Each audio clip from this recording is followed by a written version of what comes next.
Hi అండి అందరికీ. అన్ని ముక్కలేసి సాంబార్ కాసాను చూడండి. ఎంత బాగుంటుందంటే ఇలా చేసుకోండి. చాలా చాలా బాగుంటుంది సాంబార్. అంటే అందరూ చేసుకుంటారు, కాకపోతే ఒక్కొక్కరికి ఒక్కొక్క టేస్ట్ వస్తుంది కదా. ఇది కూడా ఒకసారి ట్రై చేయండి. ఇంకా వీడియోలోకి వెళ్ళిపోదాం. సాంబార్ కోసం అయితే అసలు ఈ కూరగాయ ఆ కూరగాయ అని ఏం లేదండి.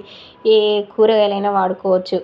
ఇది వేయొచ్చు ఇది వేయొద్దని అదే లేదు. మన ఇంట్లో ఎన్ని కూరగాయ ముక్కలు వారంలో మిగిలిపోతే అవి కొన్ని అన్నీ కలిపి ముక్కలు కట్ చేసుకొని పక్క పెట్టేసుకొని మూకుడు పెట్టేసుకోవాలి. మూకుడు పెట్టేసి నూనె వేసి మంచిగా కూరగాయ ముక్కలు ఎన్ని కూరగాయ ముక్కలు అన్ని కూరగాయలన్నీ మంచిగా ఆయిల్లో వేసుకొని ఇంకా ఫస్ట్ పప్పు కందిపప్పు కడిగి కుక్కర్లో పెట్టేసుకొని ఒక 4 విజిల్లు వచ్చిన తర్వాత పక్క పెట్టేసుకోండి. ఇంకా అది విజిల్ మూతపోయేలోపు ఈ కూరగాయల ముక్కలన్నీ మంచిగా కట్ చేసుకొని పెట్టుకొని మూకుల్లో ఆయిల్ వేసేసి ఉట్టి ఆయిల్లోనే ఆయిల్ వేడెక్కిన తర్వాత ఈ కూరగాయ ముక్కలన్నీ వేసేసుకోవాలండి. వేసుకున్న తర్వాత పసుపు ఉప్పు వేసి ఇంకా మూత పెట్టేసేయండి. మూత పెట్టేసి ఒక 5 మినిట్స్ చూస్తే మంచిగా కూరగాయ ముక్కలన్నీ మగ్గిపోతే అందులోనే కొంచెం కారం వేసుకొని కలుపుకొని ఇంకా చింతపండు రసం వేసుకోవడమే.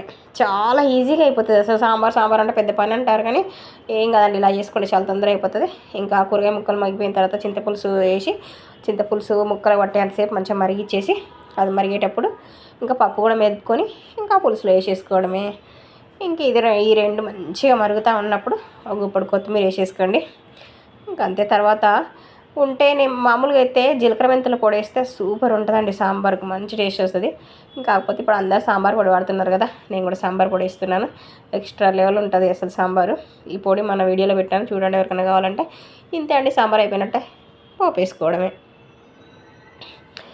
నూనె వేసి ఆవాలు జీలకర్ర ఎండుమిర్చి వెల్లుల్లిపాయ కరివేపాకు వేసి ఇంకా కథం తాలింపు వేసుకుంటూ ఉంటుంది సాంబారు.